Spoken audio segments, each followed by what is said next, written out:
Bonjour à tous et à toutes, est-ce que vous m'entendez? Oui, oui. Oui, bonjour. Bonjour, Bonjour à bonjour Lianzo. bonjour Noémie, bonjour Lianzo, Bonjour. bonjour Afula, bonjour Omer et bonjour à tous ceux qui nous rejoindront en cours de route et ceux qui nous regardent en direct sur Facebook. Donc nous sommes ravis de vous accueillir à cette sixième édition de Takaluevcha. Takaluevcha est un rendez-vous maintenant régulier que nous organisons chez Transparency International Initiative Madagascar pour discuter de sujets sur lesquels nous travaillons et notamment pour aussi disséminer les résultats des recherches thématiques que nous faisons. Cette fois-ci donc le sujet qu'on a choisi, c'est la corruption dans le domaine de l'éducation. C'est un projet que nous menons depuis la fin de l'année dernière et que nous sommes ravis aujourd'hui de présenter les résultats. Sommairement, nous les avions déjà présentés publiquement pour la fin du mois de janvier, mais pour atteindre une audience un peu plus élargie, nous avons choisi donc d'aborder cette thématique lors de ce sixième Takalwevch. Donc, je ne m'étalerai pas, mais nous avons aujourd'hui Lianzu Rakutarvel, qui est notre chargé de projet dans le secteur de l'éducation, et aussi Andrea Fularen Ramananzanar, qui est notre consultante. C'est elle qui a réalisé l'étude, donc, et ce sont nos deux collègues qui vont présenter donc les résultats de ce travail de recherche que nous avons accompli sur un peu plus de 5 mois maintenant. Voilà. Donc, Lianzo, je te passe la parole. Après la présentation sommaire du projet, Afula donc va présenter les résultats et les faits saillants, et nous aurons bien sûr une séance d'échange par la suite. Nous sommes vraiment preneurs de tous vos commentaires, de vos remarques et vos suggestions également, parce que c'est un chantier en cours qui nous tient vraiment à cœur. Voilà, merci beaucoup et j'allais dire bonne émission à tous, mais bon, ce n'est pas une émission, mais je nous souhaite des échanges fructueux. Merci. À pas bientôt. Merci. Merci beaucoup, Kay, d'avoir donné la parole et rebonjour à tous. Donc, comme vous pouvez le voir sur l'écran, je ne sais pas si c'est déjà prêt, nous allons faire donc un bref rappel du projet. Le secteur de l'éducation et la corruption, donc. Le plan sectoriel de l'éducation à Madagascar garantissait donc l'accès à l'éducation pour tous. Et d'ailleurs, c'est déjà confirmé par notre constitution de 2010. Le régime actuel a également confirmé aussi que, au niveau des établissements primaires et publics, tous les frais d'inscription donc seront exempts de coûts, c'est-à-dire que l'inscription est à 0 arrière. Par ailleurs, malgré cette gratuité de l'inscription et face à la crise sanitaire que nous avons dû affronter, et ce jusqu'à maintenant d'ailleurs, le taux de fréquentation des élèves ont beaucoup diminué au cours de l'année 2020, par laquelle donc nous avons effectué notre recherche et diagnostic. Le secteur de l'éducation et la corruption est une longue histoire alors, parce que c'est un secteur qui est réputé être très corrompu, malgré l'importance des postes budgétaires qui y est. Et c'est vraiment la raison pour laquelle nous avons essayé de faire ce diagnostic pour prouver cette réputation-là, si c'est vrai. Par ailleurs, les parents espèrent vraiment que c'est le secteur qui peuvent développer leurs enfants, et c'est aussi le clé de est vraiment l'arme pour combattre la pauvreté. En 2010, donc, nous avons décidé, Transparency International Madagascar, de faire une étude sur la corruption dans le domaine de l'éducation. Et ce partenariat a été effectué avec les autres sections de Transparency International Secrétariat Berlin pour faire donc réaliser des recherches généraux sur le secteur. C'est-à-dire qu'il n'y a pas vraiment de ni un domaine précis, mais c'est vraiment une recherche. Transparency International a effectué une démarche, a continué donc de retracer ses pas sur le secteur de l'éducation, mais cette fois-ci en mobilisant et en incitant les lycéens et les universitaires à lutter contre la corruption par le biais de ce qu'on avait appelé les clubs Funk, c'est-à-dire les clubs qui sont destinés à mobiliser ces jeunes-là. Et en 2020, à partir du mois d'octobre, Transparency International a repris chemin, a continué sur la lutte contre la corruption au niveau des circonscriptions scolaires. Donc cette fois-ci, c'est vraiment focus sur les Cisco. Pourquoi nous avons alors décidé de faire un diagnostic sur les Cisco? D'abord, parce que c'est une tutelle des établissements hôtes des clubs Func, c'est-à-dire que ce sont donc les circonscriptions qui travaillent de près avec les clubs Func, parce que quand on dit Cisco, tout ce qui est à partir du lycée et au niveau des CEG et EPP, donc c'est la tutelle des établissements primaires. C'est également le service public de proximité, c'est-à-dire que les parents, les citoyens fréquentent ces établissements-là parce que c'est à partir de ces Cisco que la base de l'éducation part. Et enfin, ce sont des accompagnateurs pédagogiques de base qui composent ces Cisco-là à partir donc des parents d'élèves. Comme vous pouvez le constater donc sur l'écran, l'organigramme du ministère de l'Éducation nationale. Cet organigramme est composé donc de plusieurs équipes, notamment dans le cabinet. Comme vous pouvez le constater, il y a la personne responsable des marchés publics, l'unité de coordination de projet, jusqu'à l'unité de contrôle et de l'audit. Il y a également le secrétariat général de ce département-là qui est composé de plusieurs équipes, notamment donc la direction des affaires administratives et financières, la direction des affaires juridiques. Et comme vous pouvez le constater encore, c'est juste en bas que, jusqu'à la fin de cet organigramme, que l'on constate les circonscriptions scolaires au niveau des 6 chefs-lieux de province, c'est-à-dire les 114 Cisco, après la direction régionale de l'éducation nationale qui sont de 22 actuellement. Donc, je vous invite à explorer le site du ministère de l'Éducation nationale pour pouvoir trouver cet organigramme-là, parce que nous tenons quand même à faire un bref rappel de cet organigramme pour pouvoir mieux se placer et surtout informer la place des circonscriptions scolaires dans cet ministère-là.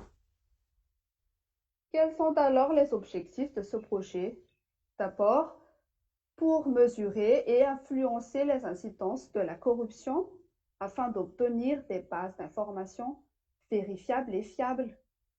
Parce que, comme si vous avez bien suivi, nous n'avons pas encore de données fiables pour pouvoir dire que ce secteur-là est réputé. Donc, ce projet-là nous aidait à mieux éclaircir et avoir de données fiables pour pouvoir prouver quels sont les types de corruption qui sévissent ce secteur-là, afin, bien évidemment, de faire un plaidoyer au niveau du ministère de l'Éducation nationale pour un secteur de l'éducation propre et transparent.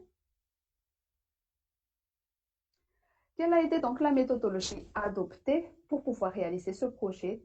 D'abord, nous avons identifié les circonscriptions scolaires au niveau des 6 chefs-lieux de province. Ces circonscriptions scolaires sont de 14 en effet. Pourquoi? Parce que on a fait juste pris une circonscription scolaire au niveau de la commune urbaine et une circonscription scolaire au niveau de la commune rurale pour pouvoir faire donc une comparaison par rapport aux activités et la satisfaction des citoyens. Ensuite, nous avons réalisé une revue documentaire donc sur ce sujet, suivie d'une enquête nationale auprès donc des citoyens et des personnes qui fréquentent ces CISCO-là, auprès des 14 CISCO, bien évidemment. Ensuite, il y avait eu une investigation vidéo, les marchés publics octroyés au niveau de ces circonscriptions scolaires-là, dans le cadre de notre étude. Et enfin, l'analyse des données et la production du rapport.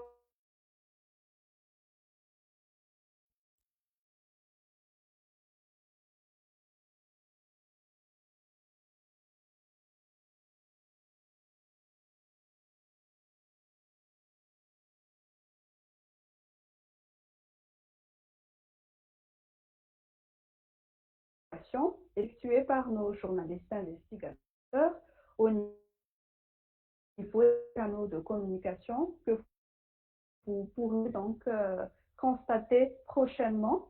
Ensuite, il y aura des débats et des citoyens.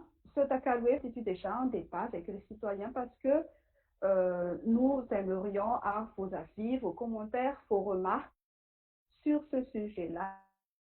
Et enfin, nous avons lancé une pétition nationale qui est une forme de plaidoyer très utile parce que nous aimions que les citoyens nous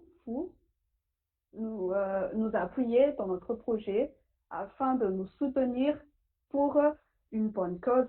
Et actuellement, donc, nous avons pu collecter 2310 signatures sur 25 000 signatures objectifs. Et les bénéficiaires donc, de ce projet, c'est bien évidemment d'abord les 14 CISCO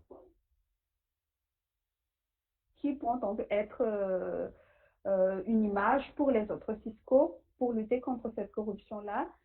Ensuite, les enseignants et les responsables au niveau des établissements scolaires qui sont donc les premiers responsables de développement de ces enfants-là, qui forgent ces enfants-là à lutter contre la corruption, mais qui fréquentent, qui discutent, qui voient ce qui doit être réglé avec les parents d'élèves, dans le cadre toujours de cette lutte contre la corruption.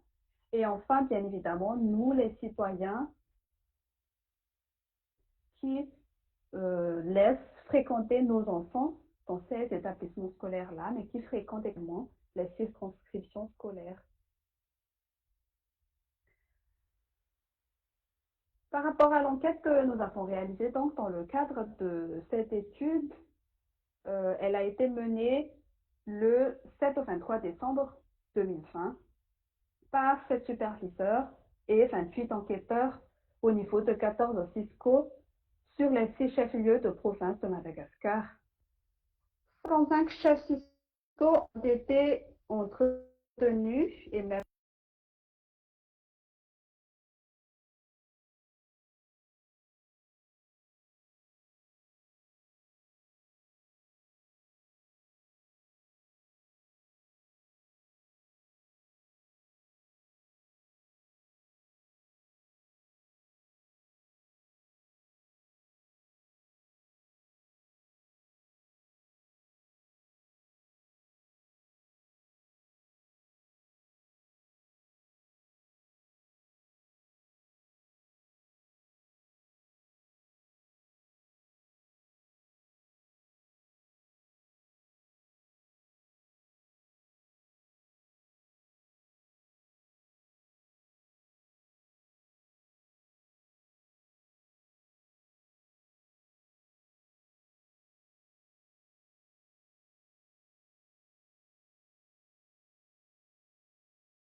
Merci.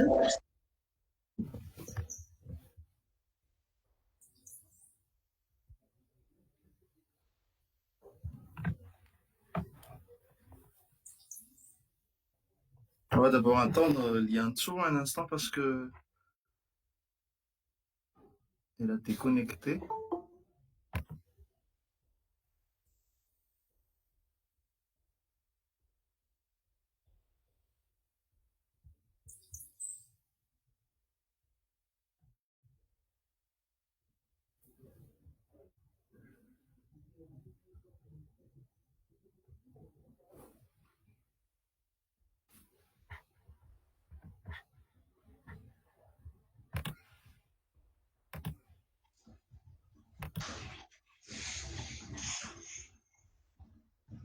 Je peux peut-être prendre le relais.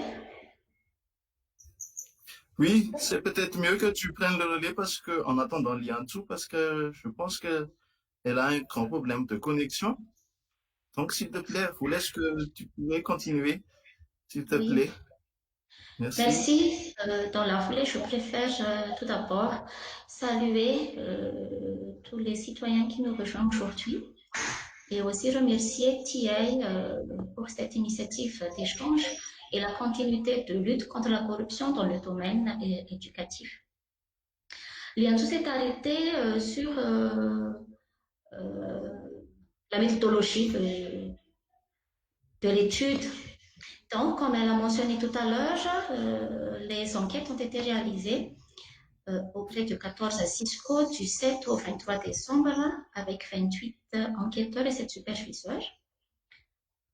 55 personnes au niveau du CISCO, c'est-à-dire les chefs CISCO et les différents personnels ont participé à l'enquête. Il y a aussi donc l'enquête menée auprès des SAP.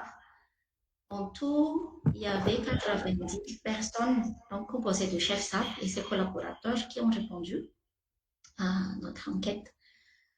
Et au niveau des établissements, 894 personnes ont été consultées pour donner leur perception par rapport à la corruption. Et 1601 parents d'élèves ont été donc choisis au hasard dans les 14 CISCO pour répondre à l'enquête. À part ce sondage, nous avons effectué aussi des entretiens individuels auprès de 35 acteurs clés, des acteurs qui sont au sein du ministère de l'Éducation nationale. Il y a aussi donc les chefs d'établissement, les directeurs, les responsables auprès des organisations de la société civile, les directeurs auprès de l'OMC, Office de l'éducation des masses et du civisme, et d'autres comme les membres de FEFI, quelques parents aussi. Néanmoins, l'étude représentait un défi donc pour nous, étant donné que la période de réalisation de l'enquête et des interviews, qui est donc de décembre en janvier, étaient donc des périodes de clôture des activités, surtout pour le mois de décembre, et aussi une période où presque tout le monde dresse le bilan annuel. Et pour le janvier, c'était surtout donc la préparation des plans de travail annuels. C'est pour cela qu'il y a des personnes qui n'étaient pas du tout disponibles pour nous recevoir, à part le fait qu'il y a aussi des citoyens, par peur de représailles, qui préfèrent se taire, et aussi donc la difficulté d'obtenir des rendez-vous auprès des responsables et surtout l'inaccessibilité des données statistiques officielles auprès des institutions. C'est pour cela donc que cette étude était vraiment un défi pendant sa réalisation. Maintenant, sans plus attendre, je vais vous présenter le plan concernant donc les résultats de l'étude. J'imagine que vous avez hâte de connaître les résultats. Donc, cette présentation est divisée en 5 parties. Tout d'abord, le cadrage juridique et politique. Ensuite, les pratiques de corruption dans les 14 CISCO enquêtés. La lutte contre la corruption dans le domaine de l'éducation. Les forces et faiblesses de cette lutte contre la corruption donc à Madagascar. Et enfin, nous allons vous partager les recommandations. J'espère que vous allez proposer aussi d'autres recommandations.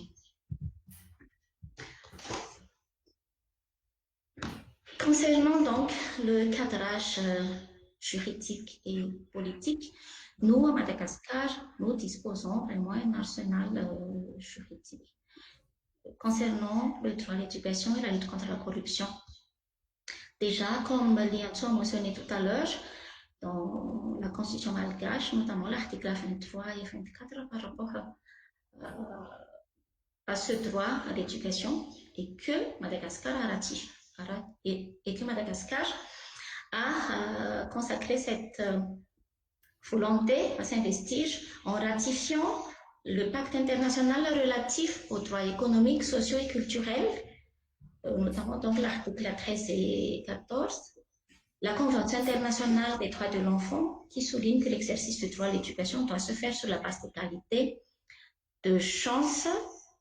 Il y a aussi donc l'ODD, l'objectif 4 par rapport à l'éducation de qualité pour tous, la politique générale de l'État dans son axe d'épaulement numéro 1, notamment donc l'innovation éducative, capital humain, sport et culture, le plan sectoriel de l'éducation, PSE, qui est en cours de révision actuellement.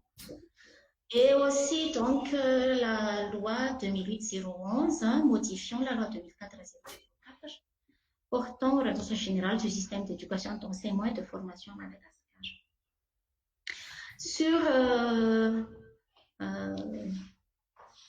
la lutte contre la corruption aussi, donc, nous avons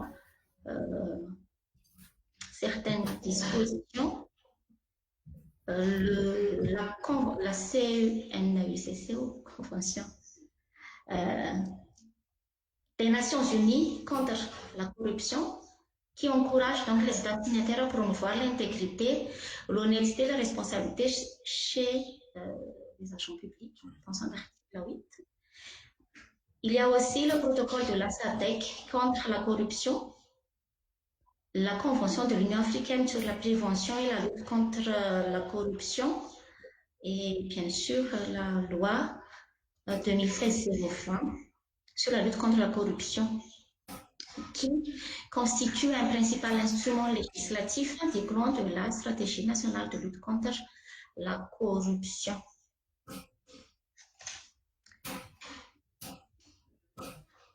Si ce sont les cadrages juridiques, passons maintenant donc au fait quels sont les chiffres actuels.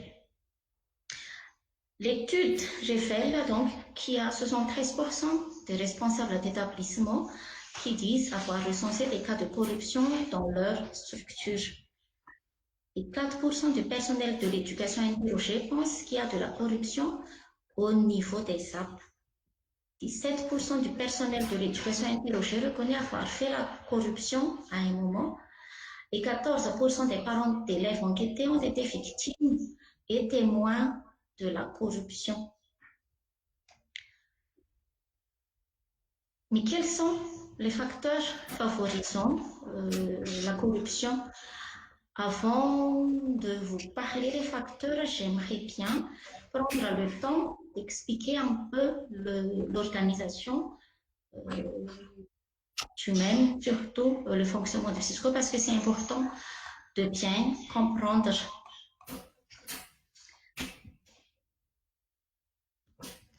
Après donc le décret numéro 2020-1025 fixant les attributions humaines, ainsi que l'organisation générale de son ministère, les CISCO sont des services déconcentrés humains qui se situent au niveau du district. Elles sont dirigées par un chef de circonscription scolaire. Les chefs CISCO sont nommés par arrêté d'humain. Par ailleurs, les CISCO sont placés sous la tutelle des TREN, comme l'organigramme qui vous a été montré tout à l'heure. Les missions et la structure de la CISCO concernent surtout donc l'administration et la gestion de la circonscription scolaire dans les domaines administratifs, financiers, pédagogiques et de la planification. Chaque CISCO est composé de 5 divisions, notamment donc la division chargée des affaires administratives et financières, la division de programmation, la division chargée de l'encadrement et de la pédagogie de l'éducation fondamentale, la division de l'éducation de la petite enfance, la division chargée de l'éducation non formelle. Ensuite, donc, la relation entre SAP et CISCO, puisque les 1805 SAP sont rattachés donc aux 114 CISCO. Les zones administratives et pédagogiques, leur mission, donc, c'est fixée par l'arrêté numéro fin 818 de 2016. Les SAP sont aussi donc des services déconcentrés humains, mais implantés au niveau de la commune. Elle a pour mission d'assurer la mise en œuvre de la politique éducative, comme le CISCO, dans les domaines administratifs et pédagogiques, suivant les normes et objectifs pédagogiques déterminés par le même. Pour ce qui est de la relation entre CISCO et SAP, le chef SAP est nommé par décision de la TREN sur proposition du chef CISCO de rattachement. Le chef SAP représente le chef CISCO dans la zone dont il est chargé. Pour le rapport entre les SAP et l'établissement scolaire, c'est que le chef SAP a autorité sur tous les établissements scolaires de l'éducation fondamentale et préscolaire. Il est donc le supérieur hiérarchique du directeur d'école ou du chef d'établissement sous sa juridiction. Le chef SAP assure la coordination des activités et aussi encadre les enseignants et les directeurs d'établissement sur son autorité. Maintenant donc, nous allons parler des facteurs qui favorisent la corruption sur le domaine éducatif. L'identification des facteurs relève d'une analyse sociologique et qualitative du contexte malgache sur plusieurs angles. Et aussi, donc, ces facteurs découlent des entretiens avec les personnels de l'éducation nationale. Il y a tout d'abord la lenteur et la lourdeur administrative. Nous savons tous qu'il y a cette mauvaise image de l'administration à Madagascar, ce qui se manifeste par rapport au traitement, la durée très longue du traitement des dossiers pour obtenir des biens et des services. Ce type de corruption constitue la forme la plus connue et courante dans le secteur éducatif. Donc, c'est pour accélérer le traitement des dossiers. Il y a ce café ou rakshakele un des facteurs est aussi donc la corruption de pauvreté et la nécessité fonctionnelle. Là, ici, on parle en particulier d'abord des enseignants non fonctionnaires qui sont peu et mal payés. En tout cas, ce sont leurs perceptions. En fait, les agents de l'État sont tentés de recourir à la corruption pour étoffer leurs revenus, d'où la dénomination de la corruption de pauvreté. Nous savons tous que les enseignants non fonctionnaires touchent à peine la moitié du salaire minimum garanti, et donc qui est à hauteur de 100 000 AGH par mois. Et encore, le paiement, ça se fait tous les 2 mois. Il y a aussi le besoin des catégories défavorisées que l'administration trop pénétrée, trop pointilleuse ne parvient pas à satisfaire de manière légale. Cette pratique se manifeste par le manque de moyens pour assurer le fonctionnement normal de l'appareil administratif. Cette pratique fait appel plutôt à la concussion sur le motif de nécessité fonctionnelle. Les agents demandent des moyens directement aux usagers, excusez-moi, comme les parents, les enseignants et aussi les élèves.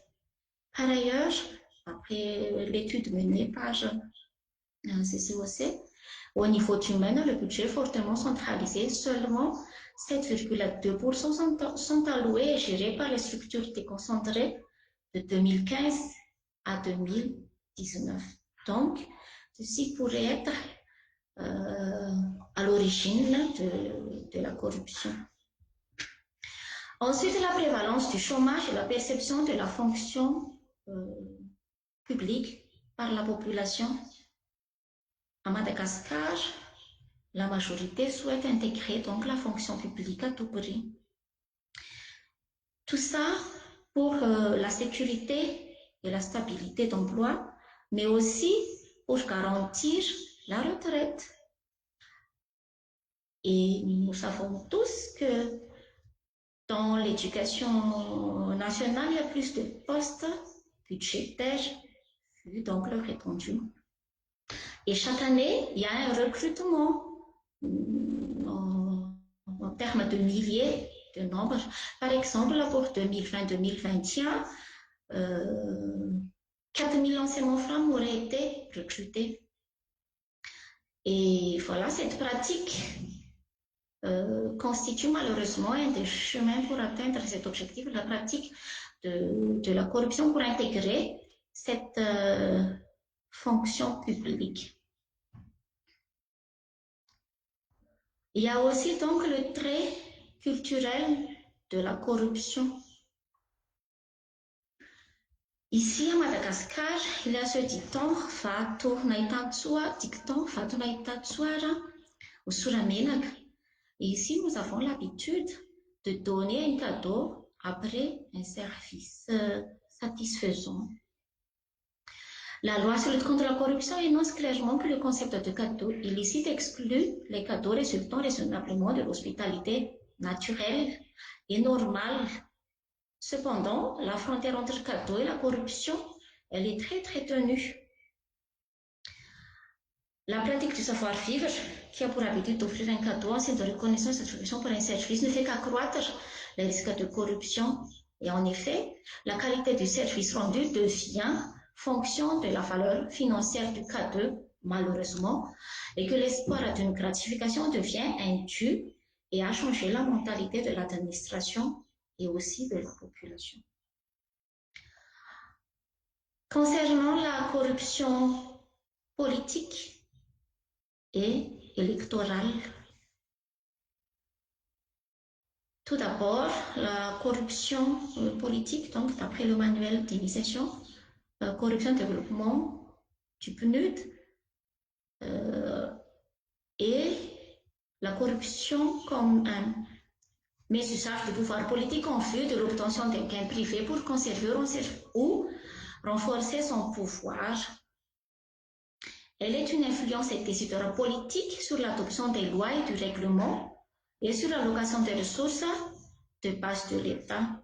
Elle prend plusieurs formes communes, notamment l'achat de vote et le trucage électoral, les campagnes politiques et les finances des partis publiques non transparentes et illégales.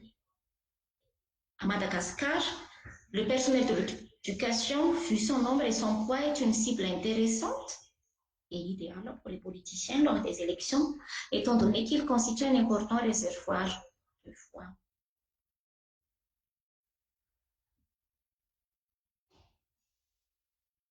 C'est pour cela donc qu'il y a cette corruption politique et électorale.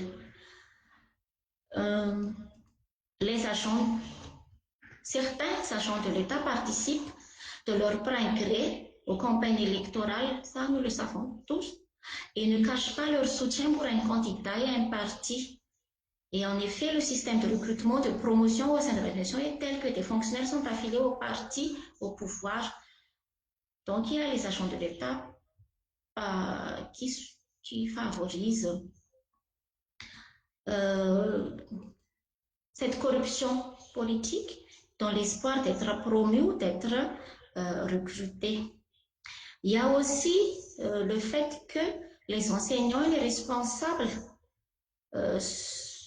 étaient obligés de participer aux campagnes parce qu'ils sont menacés de limogeage ou d'affectation.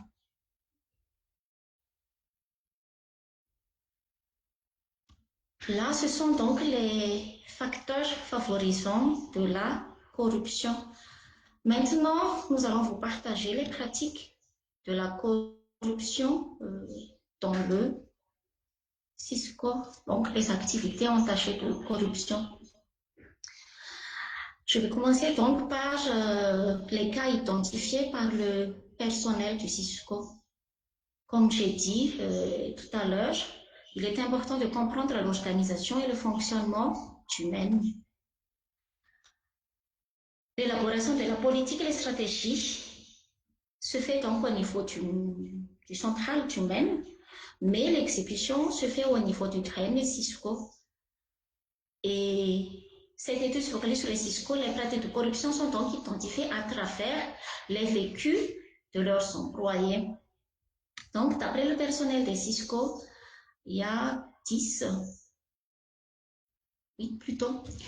8 activités entachées de corruption. Le recrutement, comme mentionné tout à l'heure, il y a toujours un recrutement annuel au sein du MEN. Ce recrutement est à la charge de la direction des ressources humaines, bien sûr, en collaboration avec l'Institut national de formation pédagogique. Mais le chef Cisco y participe à travers donc la publication de l'appel à recrutement et aussi le visa des dossiers et leur acheminement, leur envoi au niveau du terrain. Et c'est là où il y a risque de corruption, notamment en matière de favoritisme et de la concussion. Permettez-moi de vous partager donc un témoignage d'un des chefs Cisco.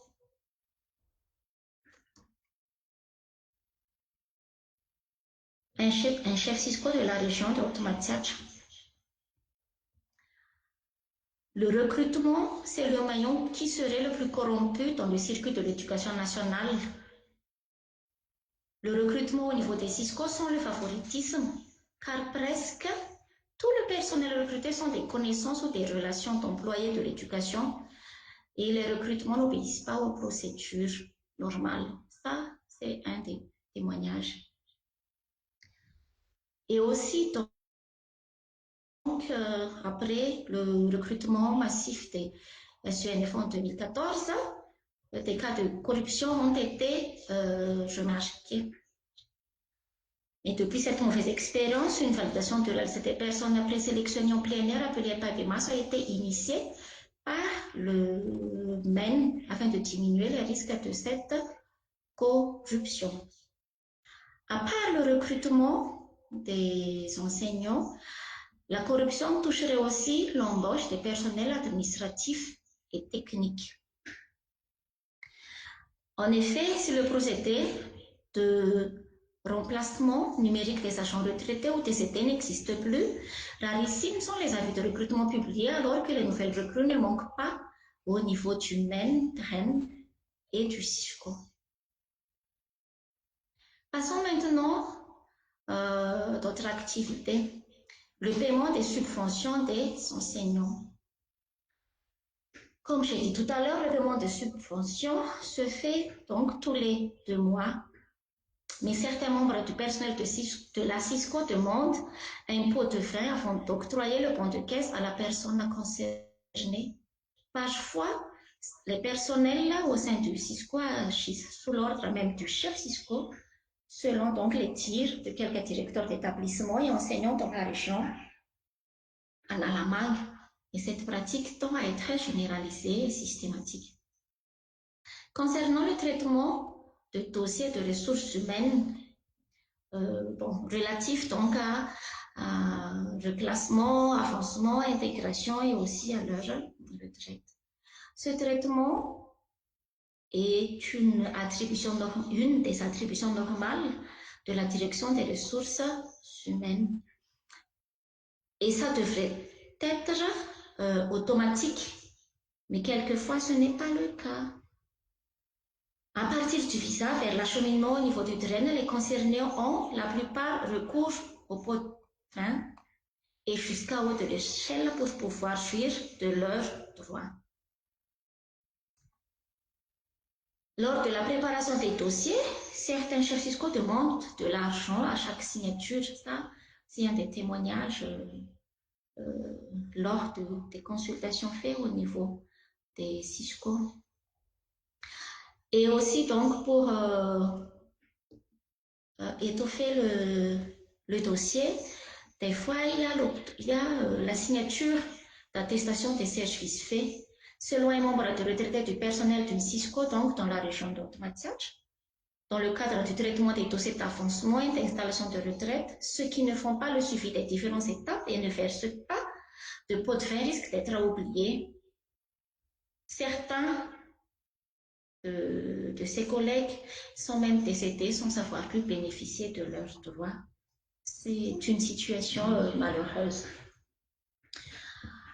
L'affectation ou le redéploiement au niveau du Cisco, donc ça, c'est aussi une des activités qui est entachée de la corruption. L'affectation sans motif plausible serait fréquente dans le secteur de l'éducation, selon donc les personnes interrogées. Elle serait souvent imposée par le ministère au niveau central, considérée comme une sanction donc par le personnel de l'éducation. C'est une manifestation du favoritisme, du népotisme, de l'abus de pouvoir et même de représailles. L'organisation des évaluations pédagogiques, notamment donc les examens officiels des élèves. Certains parents exerceraient donc un trafic d'influence et offriraient des pots de vin lors des inscriptions pour pouvoir bénéficier donc de diverses faveurs. Et lors de l'acheminement des sujets d'examen, les escortes refusent d'effectuer leur travail sans un paiement en espèces de leurs indemnités. De même, la traîne demande la participation financière des chefs fiscaux pour le paiement en espèces des frais de location de voitures aux prestataires, d'après les témoignages que nous avons collectés. Lors de la correction des feuilles d'examen, par exemple, aussi, il existe des enregistrements des fausses notes pour que l'établissement obtienne de bons résultats avec un taux de réussite élevé.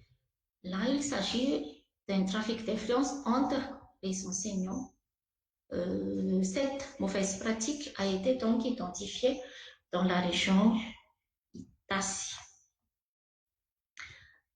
Le paiement des subventions aux écoles.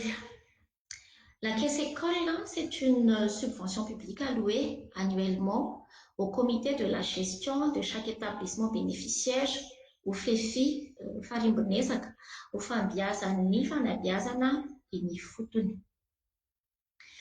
La caisse école est donc gérée par le FEFI qui dispose d'un compte bancaire en son nom. Seulement, la somme allouée ne parviendrait pas toujours en totalité aux établissements bénéficiaires, selon les témoignages.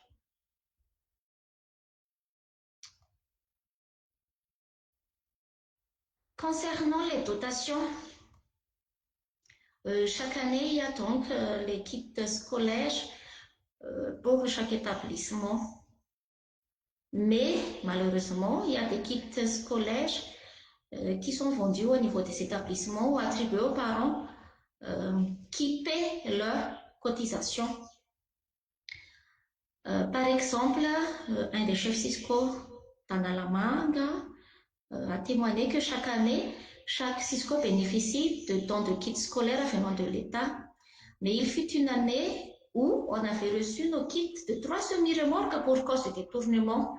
Ça s'est passé de l'année scolaire de 2017 à 2018 dans la région d'Analamanga.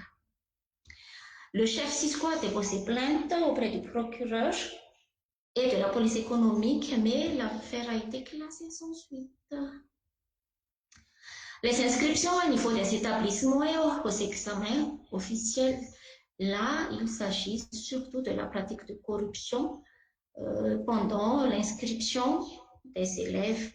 Certains responsables demanderaient une somme d'argent aux parents dont les enfants ne devraient pas pouvoir s'inscrire.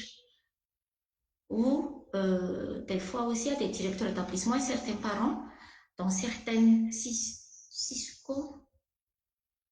Pour pouvoir passer aux examens officiels, les candidats doivent encore payer 1000 lariages à 3000 lariages pour compléter le budget de fonctionnement et pour pouvoir bénéficier des feuilles et des brouillons lors des examens.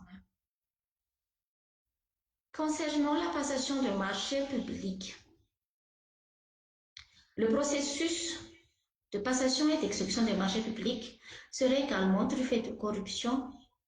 Le favoritisme dans le choix du fournisseur serait courant.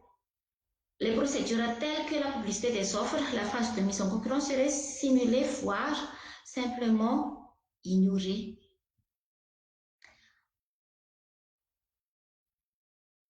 Concernant le changement politique et la non-continuité du système, le changement politique favoriserait donc l'apparition des risques de corruption, car le changement de responsable laisse un vide organisationnel et procédural qui facilite les malversations.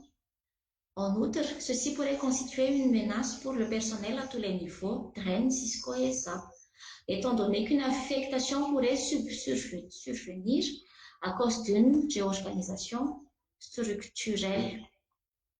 Nous savons tous que depuis 2000,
des services où ils travaillent.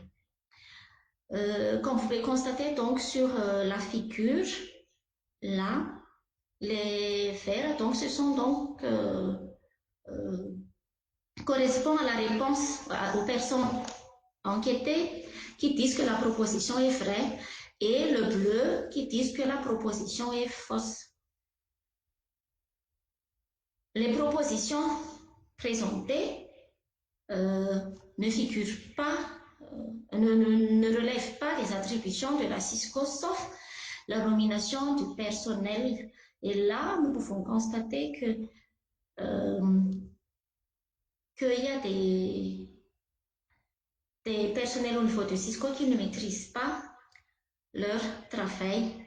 Et par là, nous pouvons constater aussi que la plupart des décisions sont prises au niveau central et que les Cisco les exécutent seulement. Ce graphe prouve la méconnaissance de la majorité des personnes enquêtées sur les décisions prises au niveau du Cisco et qui pourrait être une source de corruption. Il est à souligner que le fait de viser les dossiers n'équivaut pas à une décision. En ce qui concerne les auteurs de la corruption, donc, selon les SAP et ses collaborateurs, d'après ce graphe, les personnes les plus corrompues seraient donc les chefs Cisco, suivis des reines, puis les autorités membres du PICAF ou Bureau de contrôle administratif et financier. Les autorités nommées ou élues ont été citées aussi comme ayant recours à la corruption.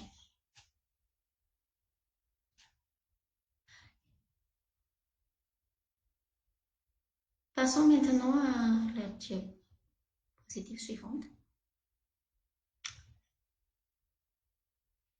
Encore. Concernant les formats de corruption, là, vous pouvez voir à travers cette graphe que les formats de corruption, bon, c'est surtout donc l'abus de pouvoir suivi du pot de vin, le favoritisme et aussi le népotisme. En tout cas, les parents d'élèves assimilent tout paiement indu à de la corruption, exemple, frais des manuels scolaires, frais d'inscription. Et aussi ne connaissent pas les procédures de gestion des écoles.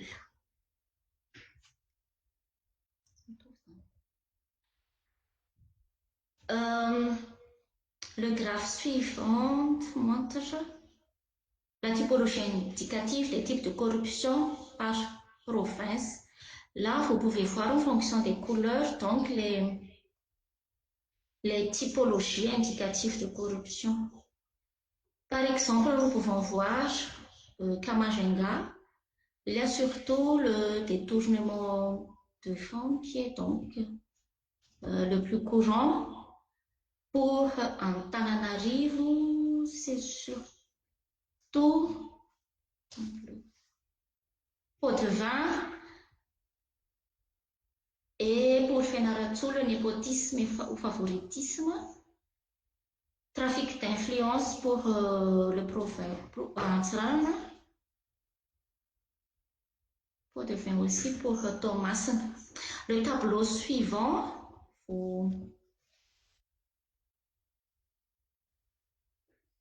montre donc la récapitulation des résultats de typologie indicative de corruption par les auteurs et aussi par type d'activité. Vous pouvez donc voir que À Tirana, par exemple, les auteurs, il y a Tren, Cisco, CAF, les enseignants, les parents qui sont donc les auteurs de corruption. Et comme type d'activité, il y a donc les cours obligatoires, le recrutement des personnels enseignants et aussi l'affectation. À Machenga, le détournement de fonds, favoritisme, népotisme et l'abus de pouvoir donc, seraient donc les formes de corruption courantes pratiquées par l'inspecteur, les chefs stables, les chefs d'établissement, les autorités et aussi les membres de FEFI. Et comme activité, l'affectation et le recrutement. À Thomas, les auteurs seraient donc les enseignants, les parents, le niveau central du Maine, les Cisco et les SAP. Et les activités sur donc les falsifications des notes, le recrutement, c'est donc par rapport au quota des enseignants, les inscriptions et concernant donc la gestion de la caisse école. Pour Antananarivo, il y a surtout donc les pratiques de pots de vin, l'abus de pouvoir, favoritisme, trafic d'influence, détournement de fonds, falsification des qualifications, usage de faux diplômes. Les auteurs sont Dren, les enseignants fonctionnaires, les membres du CLAC, l'inspecteur, les parents, les Cisco. Et les types d'activités, c'est au niveau du recrutement, de l'affectation, l'inscription et le traitement de dossiers. À Fenaratsu, les pratiques de corruption sont surtout les pots de vin, favoritisme, trafic d'influence, détournement de fonds. Et les auteurs sont donc les Cisco, les autorités, les enseignants. Et comme type d'activité, c'est surtout au niveau du recrutement, des droits obligatoires et aussi l'absence des enseignants. À Tuléage, il y a donc les pratiques de trafic d'influence, le favoritisme, détournement de fonds, pots de vin et abus de pouvoir, qui seraient donc pratiqués par les traînes, chefs d'établissement, les enseignants. Et comme secteur d'activité, le recrutement, non-transparence, utilisation du budget et l'affectation. Voilà donc la récapitulation ou la synthèse donc des typologies indicatives de corruption dans les localités cibles de l'étude. En parlant des impacts socio-économiques de la corruption dans l'éducation. Nous avons donc identifié 5 grands impacts de la corruption. Il y a tout d'abord l'abandon scolaire et l'analphabétisme, la détérioration de la qualité de l'enseignement, l'accroissement des inégalités entre riches et pauvres, la culture du népotisme et l'entrave au développement. Parlons maintenant de la lutte contre la corruption dans le domaine de l'éducation à Madagascar.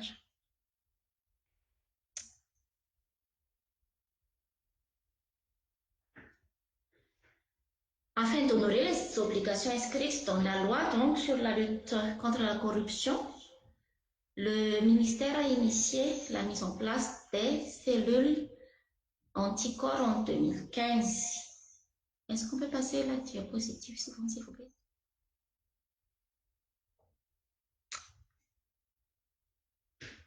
Merci. Et il y a donc cette note de service en 2015 qui met en place le comité anticorruption ou cellule anticorruption qu'on appelle CLAC au sein du DREN et du Cisco. En 2016, un cadre d'orientation en lutte contre la corruption au sein du secteur de l'éducation a été élaboré avec le Pionco. Et en 2017, un élargissement du champ d'action du CLAC a été effectué à travers donc cette note de service par rapport donc au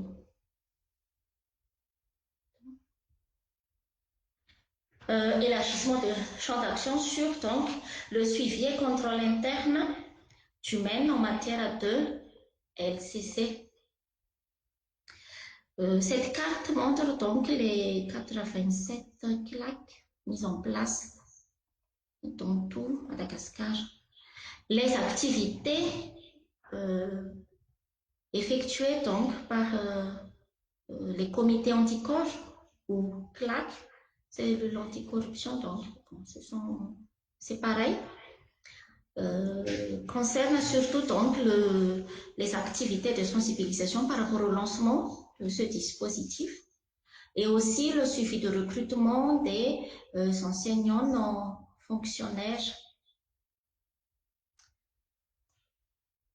Donc il y a des activités de sensibilisation, des émissions radio et à part donc le suivi du recrutement, notamment surtout donc le suivi des APA et des MAS.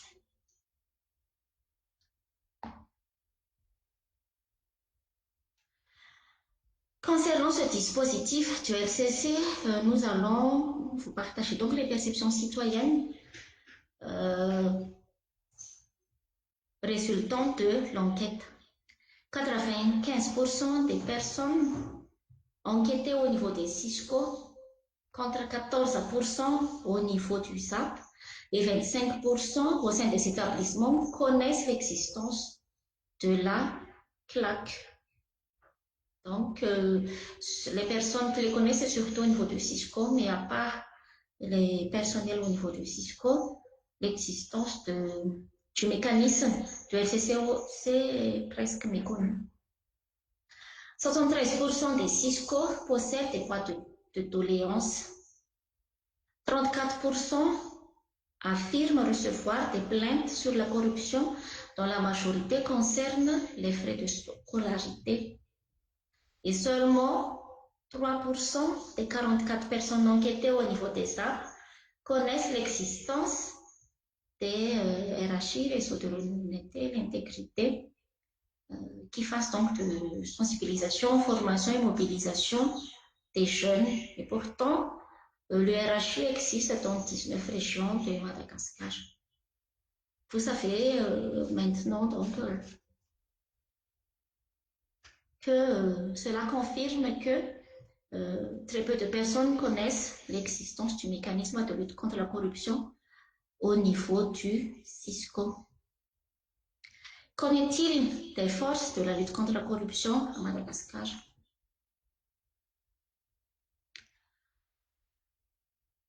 Tout d'abord, il y a les textes et des institutions mises en place. Comme j'ai dit tout à l'heure, nous possédons donc un arsenal juridique par rapport à cette lutte contre la corruption, ça a été cité au début. Il y a aussi donc l'utilisation d'éthiques en faveur de la lutte contre la corruption.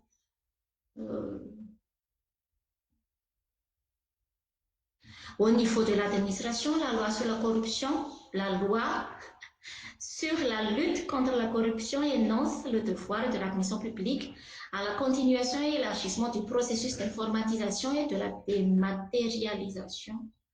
Et l'État malgache est actuellement dans la phase d'implantation du logiciel d'application unique pour la gestion uniforme des ressources humaines de l'État, appelé donc OCUR.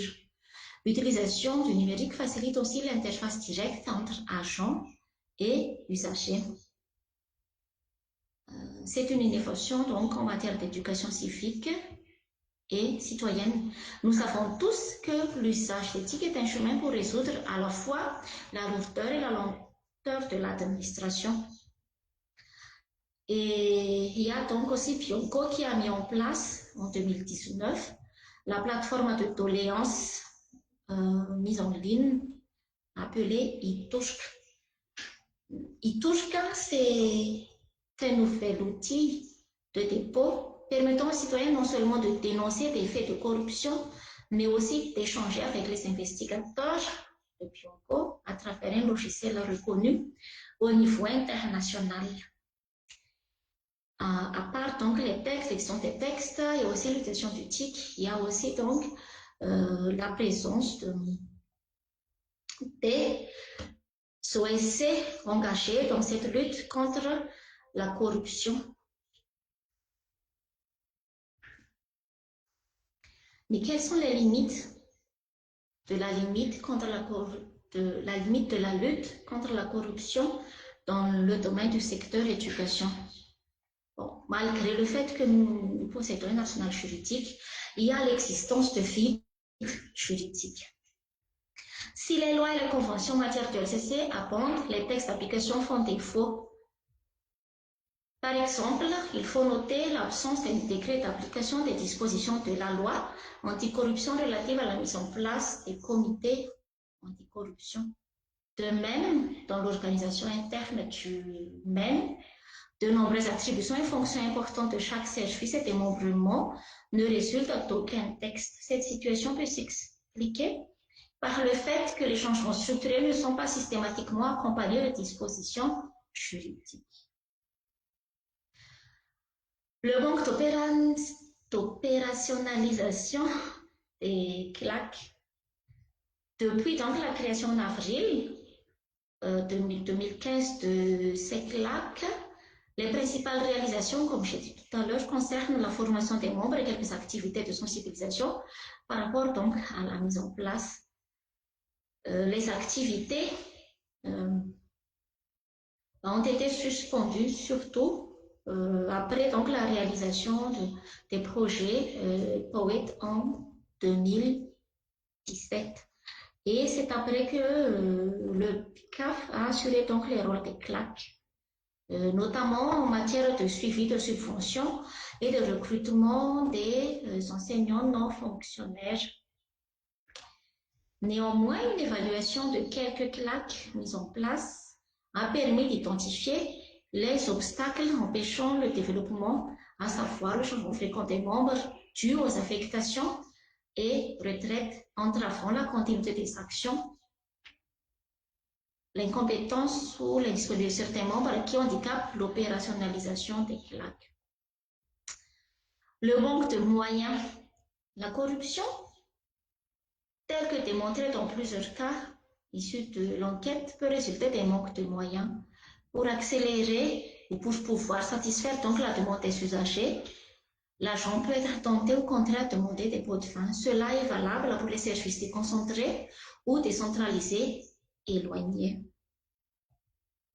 Et nous savons tous donc que l'opérationnalisation des institutions spécialisées sectorielles nécessite des moyens financiers, matériels et humains, alors que les crédits alloués sont souvent minimes.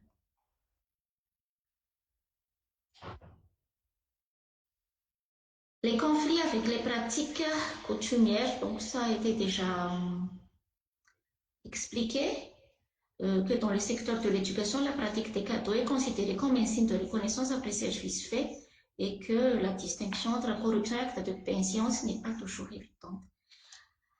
L'attitude de la population peut motiver à dénoncer. Là, c'est vraiment une des grandes limites de la LCC à Madagascar. Malgré les dispositions du chapitre 5 de la loi 2016-020 contre la corruption, relative à la protection des dénonciateurs, les témoins et lanceurs d'alerte, les malgaches sont encore peu enclins à dénoncer l'infraction de la corruption. Cela résulte aussi de la méconnaissance de ces droits et des voies de recours qui leur sont offertes. Et enfin, donc, le changement fréquent d'organisation gouvernementale par rapport notamment donc les scissions et fusions des ministères de l'éducation avec celui de l'enseignement technique et professionnel qui pourrait donc accroître les risques de corruption. Chaque nouveau ministre a sa propre vision et compose sa propre équipe pour la réalisation de ses aspirations. D'un côté, cela porte atteinte à la continuité du service de l'État, mais surtout requiert un questionnement sur le fonctionnement de l'administration et des changements devenus systématiques qu'aucun texte ne régit et qui, le cas échéant, ne sont pas disponibles. Au vu de ces limites, au vu de ces constats, passons maintenant donc aux différentes recommandations.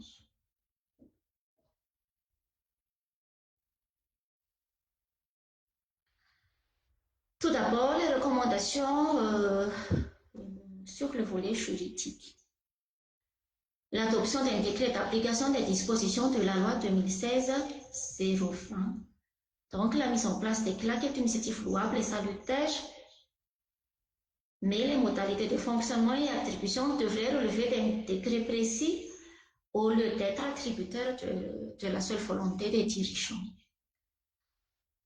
L'harmonisation et mise à jour des textes régissant les démembrements humains est aussi nécessaire. Le cas de la CISCO est flagrant ici. Malgré le changement de son organisation par la loi 2008-011 et décret 2020-025 fixant les attributions humaines, ainsi que l'organisation générale de son ministère, l'arrêté numéro 3751-96 du 14 juin 1996 est toujours en vigueur alors que les services, la composition et ses attributions ne sont plus les mêmes. L'adoption des textes relatifs à la gestion des enseignants non fonctionnaires. Nous savons tous que les enseignants non fonctionnaires vivent dans une situation précaire, mal payés, n'ayant même pas de contrat écrit dans la majorité des cas et ne disposant pas de textes juridiques régissant leur sort, ils sont à la merci des abus. Il serait donc judicieux d'établir un régime juridique qui leur sera applicable. Cela vise aussi à stabiliser les procédures les concernant. L'application stricte des sanctions prévues par la loi. Le Code pénal malgache prévoit en son article 177 des peines d'amende et d'emprisonnement en matière de corruption, mais étonnamment, les sanctions se limitent souvent à des affectations et des sanctions disciplinaires. Cette situation est un vestige de la période 1921-2005 pendant laquelle la pratique de corruption avait été incriminée pénalement.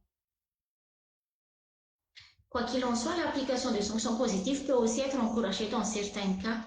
Si en principe sanctionner une mesure prise à une violation de la légalité, il s'agit ici de mettre en lumière les bonnes pratiques existantes afin de les promouvoir et d'encourager leurs auteurs en les primant publiquement. Et l'adoption d'une loi sur la protection des lanceurs d'alerte. Nous savons tous que les lanceurs d'alerte sont vraiment indispensables pour lutter efficacement contre la corruption. Il a pourtant été démontré à travers l'enquête et l'observation des faits d'actualité que la majorité de la population est peu encline à dénoncer les faits de corruption et autres malversations par peur de représailles. Il est temps et impératif de protéger les lanceurs d'alerte par le biais d'une loi dédiée qui devrait encourager l'expression publique en la matière. Les recommandations portent aussi sur l'amélioration des fonctionnalités humaines et de ses démembrements, concernant donc la promotion continue des bonnes pratiques, l'amélioration de la gestion des ressources humaines, la dotation des moyens suffisants pour assurer le bon fonctionnement du service public de l'éducation. Une autre recommandation est aussi donc l'opérationnalisation pérenne des CLAC au niveau du secteur de l'éducation. Est-ce qu'on peut passer au slide suivant, s'il vous plaît?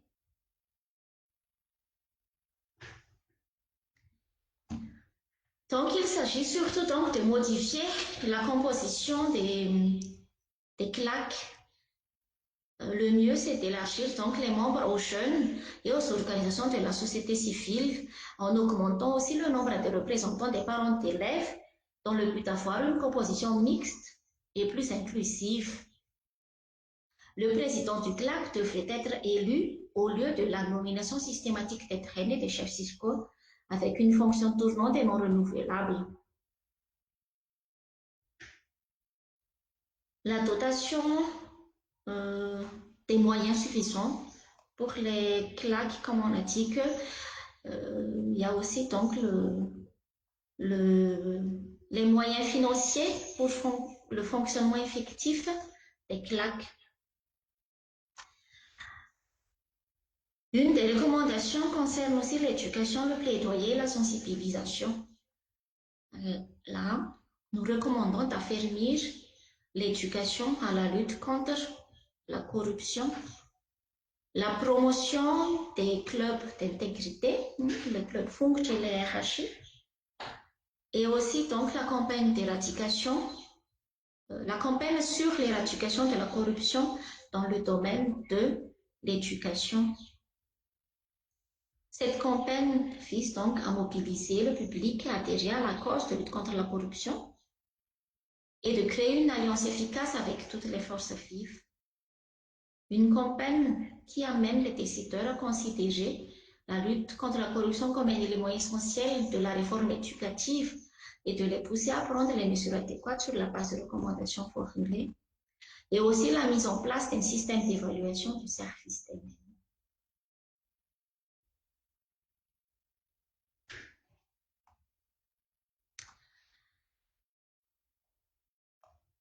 Je pense que là se termine ma présentation. Vous pouvez trouver donc d'autres recommandations issues des usagers dans le rapport qui sera publié d'ici peu, je pense. Et à la fin de cette présentation, permettez-moi de prendre un tout petit peu de temps de remercier l'équipe de TA, qui est donc une équipe dynamique et jeune, mais cette équipe qui est des vraies combattantes et constitue une vraie armée contre la lutte contre la corruption. Et je lance ici un appel à tous de défendre les causes de TA et de rejoindre à cette lutte, de se joindre à cette lutte contre la corruption dans le secteur éducatif. Merci.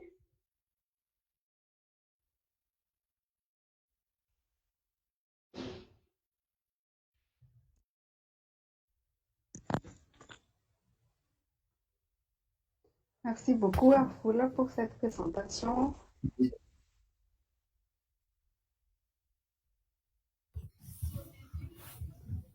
Oui, nous remercions donc Alfoul et Liantou de nous avoir présenté ces statistiques aussi et les résultats de ces recherches. Merci aussi à Liantou de nous avoir présenté le contexte du projet. Merci aussi à ceux qui sont là actuellement pour nous suivre dans cette présentation. Nous arrivons maintenant à la séance de questions-réponses. Si vous avez des questions, si vous souhaitez intervenir ou aussi réagir par rapport à ce qui a été présenté, donc nous arrivons à ce moment-là. Vous pouvez aussi vous exprimer avec la langue de votre choix, hein, c'est pas un obstacle aussi, je pense. Vous aussi, vous qui nous suivez sur Facebook aussi, vous pouvez nous envoyer les questions via un P ou aussi sur les commentaires aussi. Donc, à vous la parole. S'il y a quelqu'un qui souhaiterait intervenir.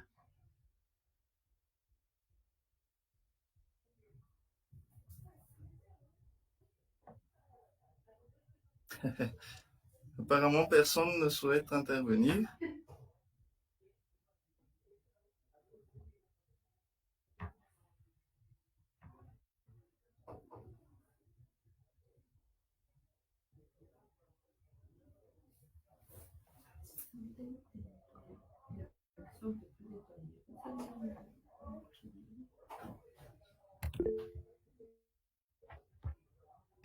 Personne ne souhaite.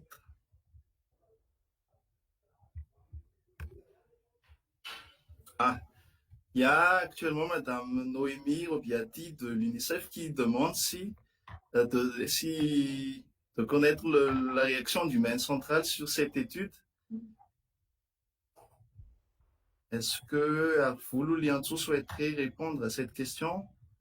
Oui, oui, Donc, la fax. réaction du par rapport au résultat de cette étude, alors. Mhm. Pour votre information, donc nous avons déjà envoyé une demande d'audience auprès du ministère de l'Éducation nationale juste après que l'atelier a été présenté au mois de janvier.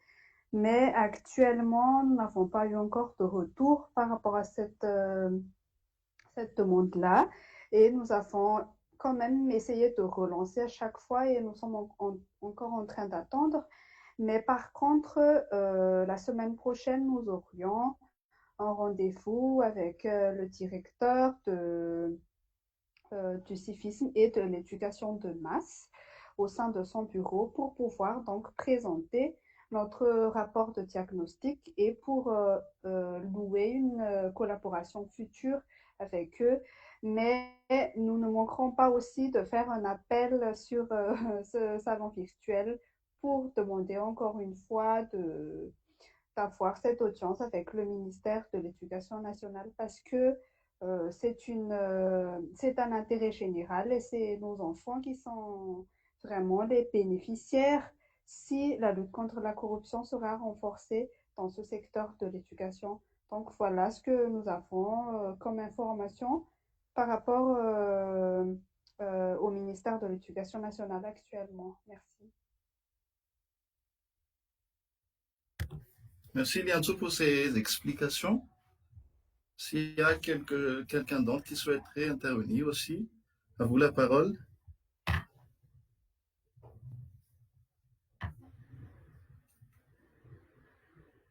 J'espère, Madame Noémie Sinon, Robiat. en attendant la... Oui, Lianzou, est-ce que tu souhaiterais ajouter quelque chose? Non, j'aimerais juste euh, informer par rapport à la suite de ce projet, parce que comme on avait mentionné au début, à l'introduction, que nous allons réaliser des visites institutionnelles, donc notamment et au niveau donc des différents ministères, mais nous aurions aussi cette fameuse vidéo issue des investigations des marchés publics, donc octroyés au niveau des Cisco, que nous allons diffuser très prochainement et que nous souhaitons vraiment que les citoyens réagissent par rapport à cela. Euh, Utuiza kwa mtengasa ngabasa chin nisi nangataka tamtengane rakamba tamtengas fedeli ye ny transparency international Madagasikara koa dia mbola fonafoana zany handray anireo olona izay manana anao témoignage na hitondra ny fitarainany eo amin'ny sehatry ny fanabeazana io dia aza misalasala mihitsy ny aminay fa misy an'ilay atao hoe cellule de doléance izay afaka mandray antsika. Mitazona ihany koa moa zany ny tsiambaratelon'ireo izay mitaraina rehetra dia izay avy aty amin'ny transparency internationale ihany no mandray azy mazava ho azy dia manome torohevitra sy ireo zany izay afaka hoe hanampiana an'ilay olona entiny mitaky an'izay zoany izay ao anatiny ady amin'ny kolikoly. Izay angambany.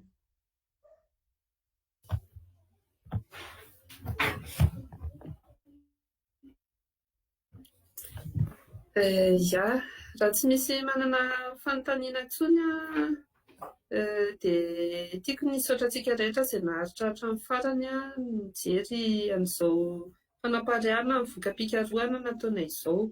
Izy ity dia tiako marihana hoe fanombohana ihany satria hitantsika teo Cisco 4.0 ihany no hita no afaka mitrandrahana zany tao anatin'ity fikarohana ity satria fotoana voafetra ihany ny enti-manana koa voafetra. Fa ny fanirianay zany dia mba hoe ho raisin'ny ministera sy ireo mpiara-miombinantoka samihafa ao anatin'ny sehatry ny fanabeazana mitohy mba ahafahanao ihany koa Mitsatoka eo amin'ny lafiny hoe nasionaly, izany hoe inona marina mety tranga hafa ihany koa. Misy ao anatin'ity sehatry ny fanabeazana ity, izany hoe izay no ataoko hoe fanombohana tari-dalana angamba no nataonay fa antsika rehetra no miara-misehatra ao anatiny, ka dia maka hery antsika anatin'izay ezaka lehibe izay. J'aimerais remercier tout le monde d'avoir participé à cet échange. Ce n'est qu'un échange préalable parce que le diagnostic qu'on a produit est un diagnostic indicatif. On a pu couvrir que 14 Cisco dans les 6 provinces, alors qu'il en a 114.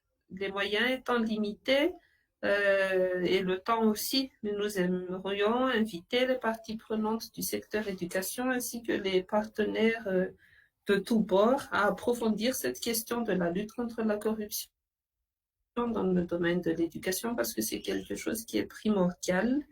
Nos enfants, nos proches, les citoyens malgaches méritent une éducation propre et délivrée de la corruption. Et ceci est notre effort, notre contribution pour ce faire. Donc, je vous dis merci encore une fois. Merci à Alfula pour l'étude. Merci à Lianzu pour l'encadrement de toute l'équipe et la conduite de ce projet. Merci également à toute l'équipe technique de Transparency International Initiative Madagascar et à tous ceux qui ont bien voulu participer à cette enquête. Continuez à nous suivre et à soutenir nos efforts et je vous dis à très bientôt pour la suite. Merci beaucoup. Excusez-moi. Oui. Allô? Oui, allez-y. Oui. Excusez-moi. Moi, c'est Madame Vania. D'accord. Donc, on est une agence. Donc, c'est quelqu'un, en fait, qui nous a demandé, c'est un de nos clients qui nous a demandé d'assister à ce partage. Moi, j'avais une question. J'avais une demande. Est-ce que vous pourrez nous partager la présentation, si c'est possible, ou si vous avez un lien, où est-ce qu'on pourrait trouver cette présentation que vous venez de diffuser? D'accord. Si vous pouvez nous donner votre adresse mail, nous vous l'enverrons.